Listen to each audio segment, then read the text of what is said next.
What's up guys, it's Tommy here and welcome to a brand new Liverpool transfer news video, and we have to talk about Mo Salah because Liverpool are bracing themselves for a huge offer to be submitted for Mo Salah in the winter January transfer window.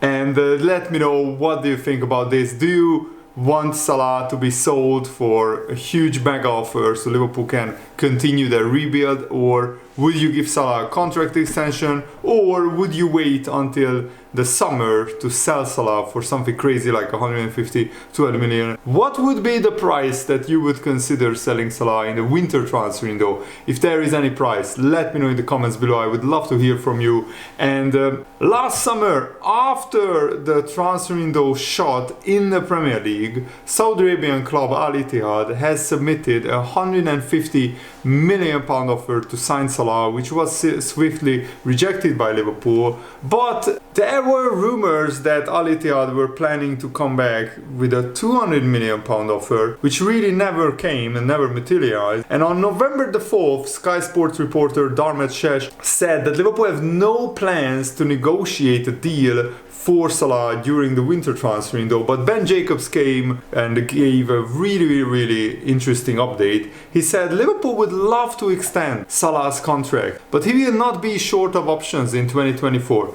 We know that Saudi clubs will be back for Mo Salah. That's the first thing to say. It might be Al Ittihad, but it also could be Al Hilal, because the clubs are pretty changeable within Saudi Arabia. So Salah will get a giant offer from Saudi Arabia in 2024. That's pretty much confirmed and nailed on. We know that. Liverpool are braced for that, but Liverpool are just also not going to roll over and let a top player, their best player, probably one of the top 3 best attackers in the world right now, to leave if they think that there is a chance that Salah might extend his contract a little bit longer. If Salah were to engage with Liverpool, it would be very defined, and it could be a type of deal whereby Salah could sign a contract extension and there could be a number that still allows him to leave during his contract, or he could sign and there could be a mechanism for him to talk to other clubs. So that is a very interesting dynamic that Liverpool find themselves in. And I'm really happy that it looks like Liverpool also are open and want to extend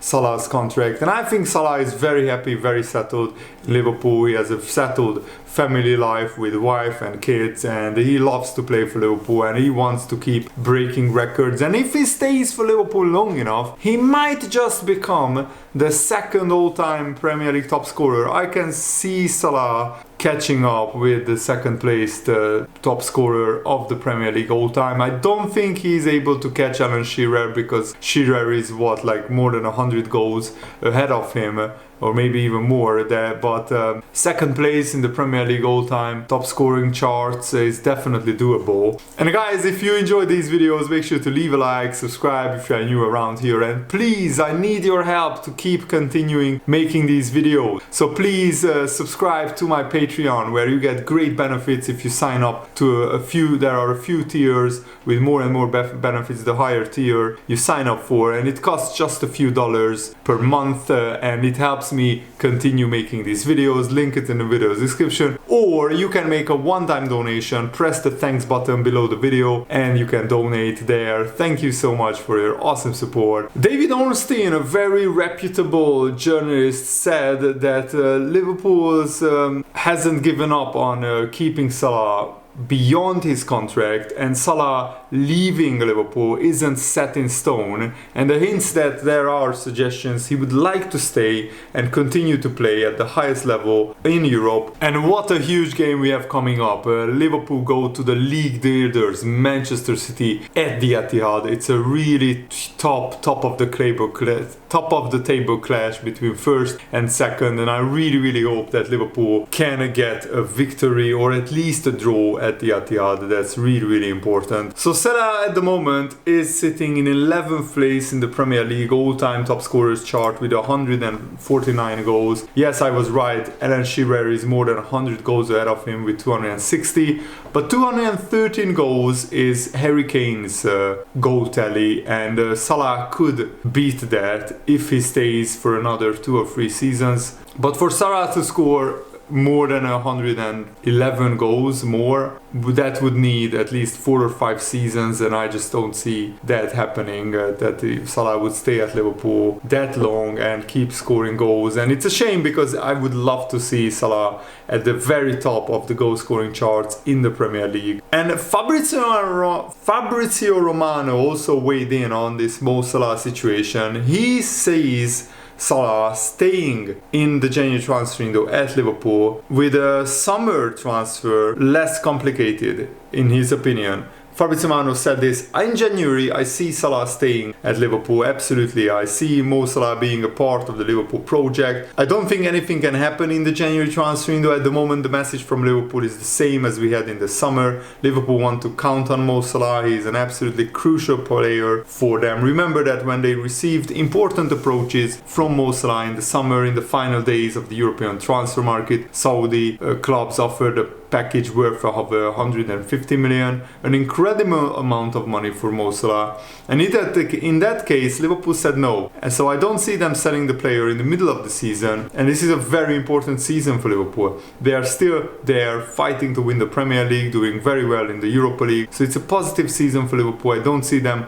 ruining it by selling Mo Salah in January. In the summer we will see, but in January I think it would be really complicated for Salah to leave Liverpool. And I see that as a very, very good update on this Mo Salah situation, because Liverpool would certainly ruin their season and we would have absolutely no chance to win the Premier League title if we sold our best player, our highest goal scorer, in the January transfer window. And the money will be there in the summer as well. And Erling Haaland has confirmed that he will miss today's game between Norway and Scotland. He said, I'm missing the game against Scotland, wishing the boys all the best, now treatment and trying to get back as soon as possible. Man City have a few players who pulled out of international duty, but I see this tactic so many times that it was done by Sir Alex Ferguson at Man United, that mysteriously the Man United players would get injured just before the international break,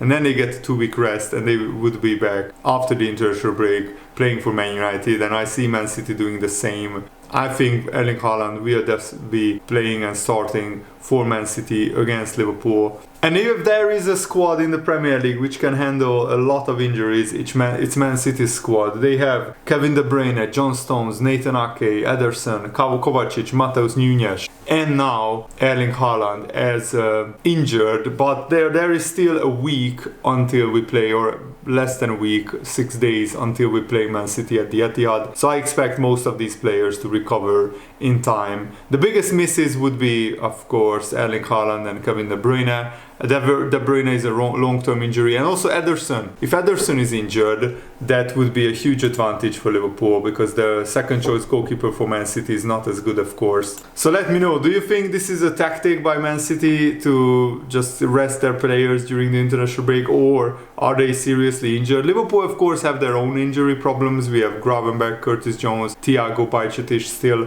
out injured. Hopefully some of them will be back after the international break. Talking about the international break, congratulations to Virgil van Dijk and Cody Gakpo, who helped the Netherlands qualify for the Euros by beating Ireland 1-0, and Virgil van Dijk especially was imperious at the back. He was a colossus. He made a last-ditch goal-saving tackle when the Netherlands was leading 1-0, and Cody Gakpo also had a pretty good game. Harvey Elliott also played and scored for the England under-21s in Serbia, where they won 3-0 thanks to Harvey Elliott's goal as well, and they qualified for the under-21 European Championships. Elliott collected the ball around 25 yards from goal, and he shot a clinical effort into the bottom right corner, quite brilliant goal. And also two more Liverpool players came on as substitutes. Tyler Morton, who is on loan, and Jarrell Kwanzaa both came on for the England under-21s. At the England under-19, level. Callum Scanlon played a big role in England claiming a 3-2 victory over Japan in Marbella, and he came on as a substitute after 60 minutes. Scanlon provided the assist for Jamie Dunley to score the game's winning goal in the last minute. So the England under-19s got a dramatic winner. We already talked about Trent Alexander-Arnold playing the full 90 minutes for England.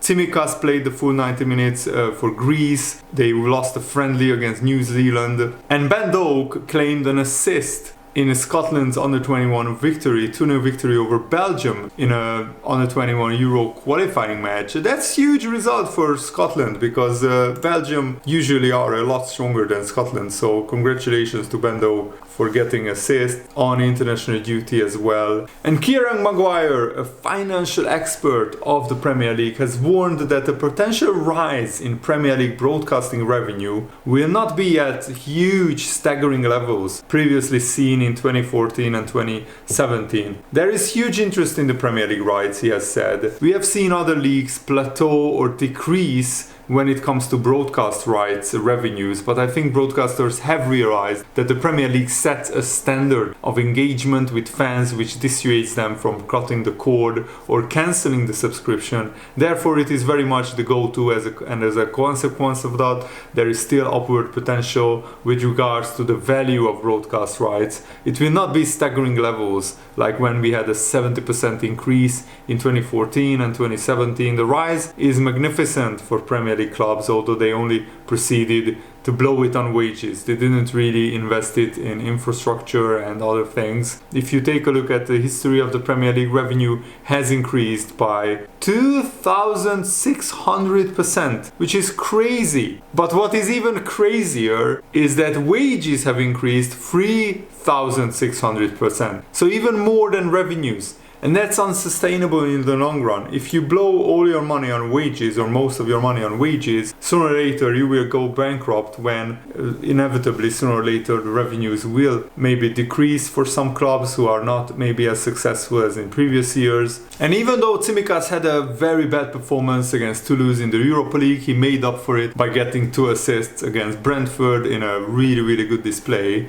And Alisson was quick to praise Tsimikas, saying, "Tsimikas is a lovely guy. I think he brings so much joy to our team every day here. It's a pleasure for me to work together here with Kostas," not talking about his qualities as a player. He's a fantastic player, of course, as well, top skills, but as a person, he's even better. And that's what I love about this Liverpool team. Not only are there a lot of world-class players and a lot of very good players, they are also brilliant human beings, great people with a big heart, and Liverpool are like a big family, and I always loved that about the club, and I always fell in love with Liverpool because of this family vibe that Liverpool have throughout the years, and I hope we keep it going. I don't want to see Liverpool sign mercenaries and go away from their core values. And Darwin Núñez has improved so much since last season. I know he still misses sitters and tap-ins, which is crazy because Darwin Núñez is the definition of pure chaos. There was a picture of him on international break with a hat that had a goat on it. It's just peak Darwin Núñez. I love the guy. He's such an unorthodox but brilliant character. And I'm sure that if I was supporting a rival club, I wouldn't like Darwin Núñez.